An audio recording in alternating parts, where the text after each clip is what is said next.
Florida is a state that learns a lot from storms. See, what do they learn? They learn about structural engineering. They learn what doesn't work, right? So when something gets knocked down and they rebuild it, they come up with all these new building codes, so that way they hope another Category 5 storm won't knock it down. See, they learn what doesn't and does work. We should be learning from our storms in life. Maybe we need to seek God more through the storm so that we learn that what he has for us. What can you learn from the storms that have been that your life as you've been through them? What if you look back and reflect at the storms that you've been through in the years that you've been here on this earth? What have we learned from the storms that we've been through? What can we share for someone else?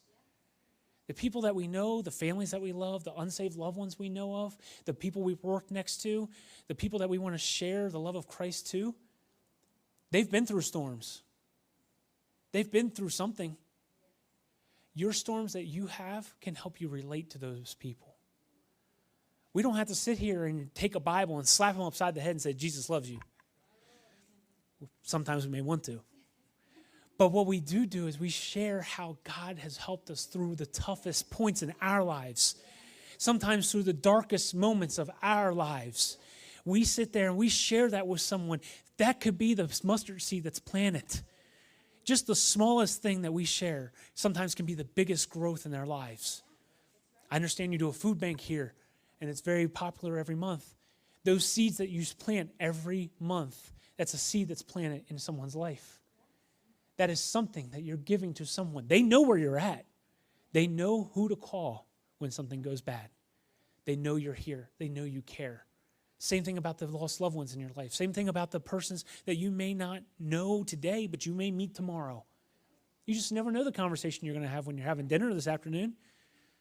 Some of you may say, preach faster, Pastor, I'm hungry. But you just never know what you may have. You may be able to share something with someone who may just change their whole life.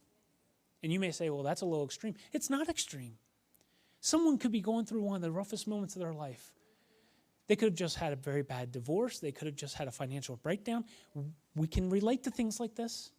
And sometimes just that conversation and sharing those things, it goes a long way with someone.